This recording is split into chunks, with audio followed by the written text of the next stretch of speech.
There is a growing concern over blood shortage in public and private hospitals in Kenya.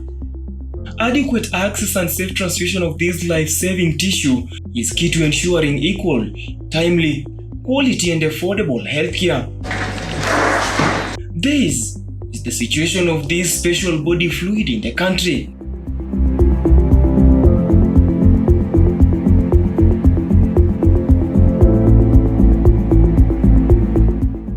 World Health Organization WHO report 2022 noted that the demand for blood in Africa, including Kenya, surpassed the supply, which has impacted negatively on timely access to supplementary safe blood by patients who are in need of this critical fluid soft tissue. In August 2022, Western Region's Health Executive Collins Matemba announced an impending health crisis attributed to reluctance by residents to donate blood due to an acute shortage of blood, as stocks at the Regional Transfusion Center in Kakamega, with a fully equipped facility including storage refrigerators and other requisite equipment, serving counties of Vihiga, Bungoma, Busia, Trans Nzoia, and Nandi, ran dry of the precious body fluid. I think what I will say to you is that when any facility has called on us or any county has said they have had a shortage, we have stepped in. Because we always say, and we have, perhaps the other thing I need to be able to say to you is that we have had the opportunity to be able to set up what you call, work with counties to establish what you call county blood transfusion coordinators. Now those CBTCs, as we call them, part of their role is to liaise with us if they have any gaps. And the reason for setting up these establishments is that on an ongoing basis, it makes sure that people are talking to each other. And if there is a gap, then we are able to respond to it. Dr. Nduku Kilonzo, the Chief Executive Officer CEO at the Kenya Tissue and Transplant Authority KTTA, succeeding the defunct Department of the Kenya National Blood Transfusion, Tissue and Human Organ Transplant Services KNBTTS, which was on the spotlight over claims of malpractices by unscrupulous officials, allegedly selling stolen blood from Kenyan blood banks to the neighboring Somalia. This was the 2020 scandal. So in 2020 scandals, we had a scandal. One, the only way to speak to that is to tell you that an investigation by government continued. However, as I have said before in our conversation right here, that was part of what initiated reforms to the National Blood Service that have ended up with the reforms that I have talked about. Dr. Nduku now says the country has the adequate blood stock in their blood bank. So I think that the reason why we have had a significant increase for the first time in Kenya as a country since independence, you can say that, we were able to raise 348,000 units. That being a 248% increase from the year 2020. So these lessons that we have learned, these new partnerships have been part of helping us move towards getting to our blood goal.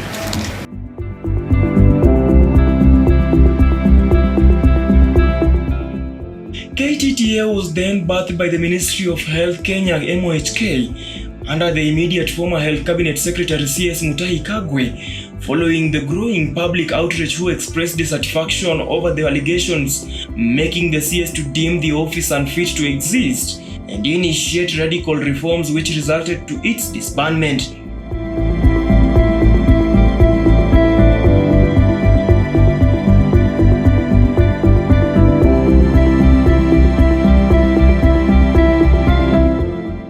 The service has initiated institutional reforms at the Institute with the objective to ensure access to safe and ethical use of human cells, tissues, organs, and the safety, biosafety, and well-being of donors and recipients. In banking capacity, part of the reforms here that the ministry initiated in this institution was leadership reforms, management reforms, human resource reforms. And it is those reforms that have got us to where we are today. If you were to say, were any individuals held accountable for their bad doing or the report or after the investigations? Were there any results that are besides now coming up with the regulations? Can I separate the issue of the regulations and the issue of that? Because I think it is important to note that when the investigations were done, what the ministry did, part of it was to change the staffing in the National Blood, what was then a department, to where we are. And that's why I said there were changes in the leadership of the department, there were changes in the management, meaning the people who are at the top management level, and there were changes in human resource. Now, in terms of what happened with the staff who are there, then thereafter, it is an issue that I will leave and refer you to human resource of the ministry. Dr. Nduku outlines plans on how the current institute will regulate the sale and or sharing of donated blood between private and public hospitals to ensure transparency and accountability is adhered to. The World Health Organization calls all those products that come from human beings, medical products or medicines that come from human beings, human-derived medical products. This includes blood, tissues, organs. Why? They are usually from another human being. They're usually given in life-threatening situations. They have no pharmaceutical replacement. If a doctor tells you transfusion of blood, I'm not sure that you can go to a pharmacy and buy blood, per se, like, artificial blood. You will need a human being to have donated. The other thing, which is where the question that you have asked about private-public, remember, the duty of government is to serve all Kenyans, whether they are served in the private sector or in the public sector. The only difference, in my view, between private and public is that some people are more able to have a higher income, disposable income, that they may choose to go to a private hospital. So what we did was do two things. One is revive and review the organization of blood establishments. And this is the new organization of blood establishments. You have the levels of blood establishments and the functions. But we also went ahead and then developed standards for setting up blood establishments, so that whether it is a private hospital that is providing blood, they are guided by the Kenya National Standards for blood transfusion. And if they are setting up any blood center, so for instance, you would find like Kenyatta National Hospital will have a blood center that it collects blood and produces blood, whereas Pumwani does not collect and produce blood products. They simply receive from the National Bank. But both are hospitals. So it was categorizing depending on function.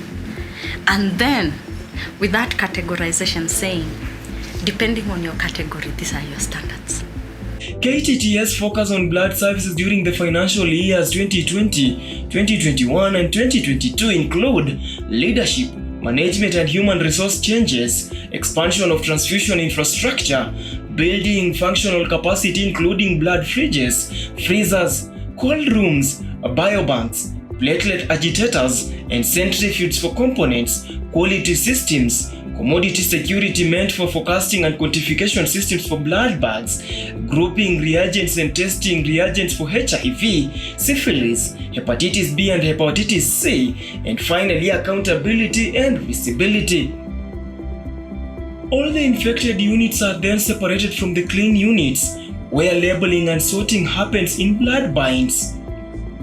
The Institute has introduced new regulatory framework with new standards for regulation of blood services, including Kenya Standards for Blood Transfusion Services, Kenya Standards for Setting Up Blood Establishments, the National Cold Chain Manual, Clinical Guidelines for Rational and Appropriate Use of Blood Products, and Hemovigilance Manual. Blood drive. It all starts from here at this mobile facility where blood donors avail themselves and they stream in small number. No matter what, they still got their details picked, and thereafter they proceed to hemoglobin center where their blood is tested. Thereafter, they are directed to proceed to donate blood that will be used to save a life. First, we give our donors the questionnaires. They fill the questionnaires. We go through with the questionnaires. After the questionnaires are filled, we take the weight. After taking weight, there's a medical exam which is taken, like the hemoglobin, they check the blood pressure. From there, if the donor qualifies, is eligible for donation, is given a blood bag. The blood bag can be double, single, or a quadra. Then from there, if one is given a blood bag, then it means he's eligible for donation. Then he's ready for blood donation. I came here to donate blood, but unfortunately, due to some prevailing reasons, I couldn't donate blood today. But it's the thought that counts, and I'm very happy that I came here today, and I hope to donate in the next time or the other occurring situations or circumstances. Okay, so my name is Samuel Macharia. I'm the Human Resource Manager at Crown Plaza Nairobi Airport Hotel. And today, as our IHG theme suggests, Giving for Good, we choose to come out to the rest of the world to give what is most precious in a human being, and that's the blood, to those who badly need it. So that's why today I choose to participate, not only as a HR manager for Crown Plaza Nairobi Airport, but as a donor also, to participate in this noble cause, and I've given out my blood for good to save a life. The donated blood is first quarantined at the cold room before labeling and sorting.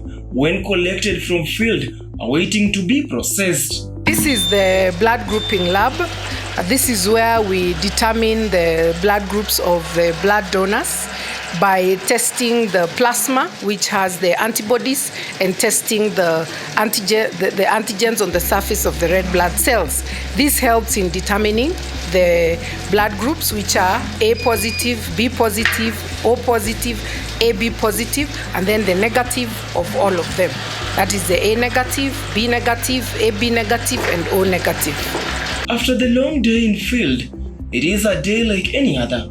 Experts on duty at Kenya's National Blood Bank Center, based at the Kenyatta National Hospital. So this is the blood grouping lab. This is where once blood has been donated, a sample is put in the purple top, and it is by using this purple top that we carry out the blood group. We carry out the ABO and RH system. Those are the blood groups that are mainly found in Kenya, though there are many other blood groups across the world, but we normally test for ABO and RH. So what happens is that we check the antibodies in the plasma and the antigens on the surface of the red cells, and in that case we are able to determine what blood group a donor has. And we have different blood groups. That is, we have the A positive, B positive, O positive, and AB positive. And then we have the blood negatives of all of them. That is A negative, B negative, AB negative, and O negative, which is quite rare in this country. So we are using the two analyzers. This is the NEO and the IRIS. These machines are very sensitive and they help us to detect the weak D. They are very good in the weak D detection that has been very difficult when it comes to the manual equipment. But so far it's very specific and we are able to get the correct blood groups. According to Christine Karemi Yegon, the manager, testing services at KTTS says countrywide, Kenya has 5 apheresis machines, an automated machine used for blood component preparation. KTTA is however expecting 4 more machines during this financial year ending 2023. A dose by apheresis is equivalent to 10 doses of manually processed components. It's an apheresis machine. We prepare products from it, mainly platelets. It's a machine that when you are preparing the platelets, the red blood cell will go back into the patient and will remain with the platelets. So what we capture is only the platelets. If we want the red blood cells, the packed red blood cells, we just pick we pick the packed red blood cells. So it is a machine which is very selective on whatever you want, whatever commodity you want or the product you want. is what you will pick.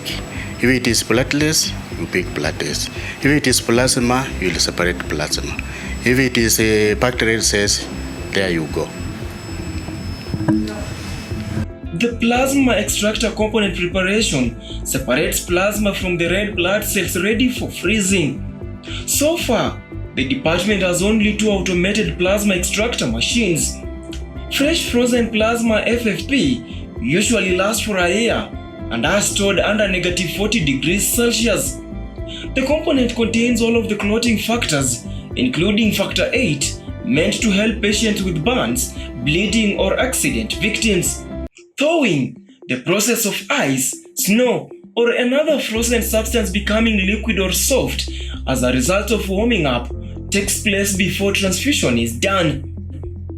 Packed red cells kept at the sorting room help in anemia patients who have lost a lot of blood, as they improve oxygen carrying capacity of the cells and improve hemoglobin level.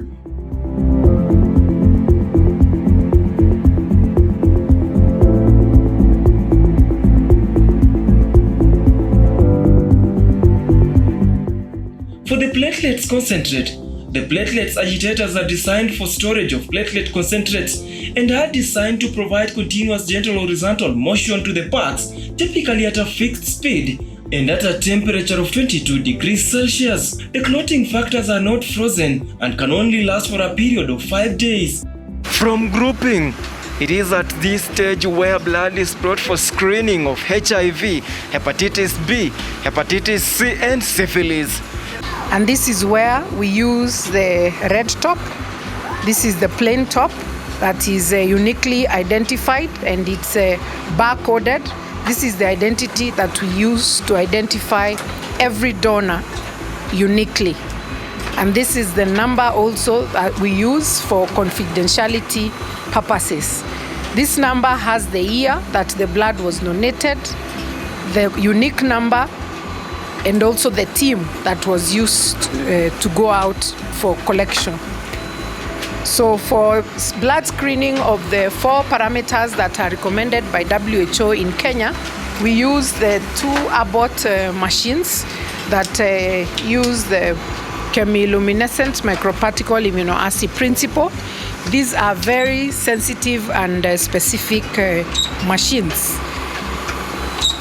KTTA is expected to put measures in place to ensure Kenya is at par with global standards for governance and management of blood tissues, resolve the unregulated organs and other tissues transplantation such as illegal blood and organ harvesting, answer the unregulated safety and quality of blood. The body plans to save Kenya from billions of shillings lost by those seeking medical services abroad through medical tourism, unravel the inequality in access to advanced medical care, poor donation culture, solve the blood and organs testing, banking and reallocation infrastructure, crack the strategic reserves bank's menace in case of emergency, and securing Kenyans' biodata and tissue samples. I am not saying you don't hold us to account. Hold us to account. But also remember that every time it's just a story because there is a story to say, it will have an impact on somebody's life. So if it's working, give the good part of what is working and encourage more and more people to go for it. Since the United States Agency for International Development USAID has stopped funding blood drive and harvesting processes mostly in learning institutions in the country, the noble initiative has since died off, with key partners, especially the Kenyan government and other stakeholders including donors, appearing reluctant and or unable to sustain such a program. Yes, I'm laughing because we had a very interesting a conference on blood the other day, and when young people were having their session, they called it from soda and bread to sustainable donations. That is why I'm laughing, because I think many of us remember the sodas as an incentive to donating. So today we have partnerships. Partnerships include with the Rotary Club of Kenya, and Rotary has branches all over the country. So at any one time we will have campaigns running across different parts of the country. Today as we are talking, we had the Mashujaa Drive. I think if you saw in the media, even some governors for instance, I believe the Garissa governor went to actually open the blood donation drive for the Mashujaa Day. So we have drives like that, but we also have other support and partnerships. We have partnerships with the Kenya Police, who allow us then to go to their training institutions. We have partnerships with the what do you call them? The Boda Boda.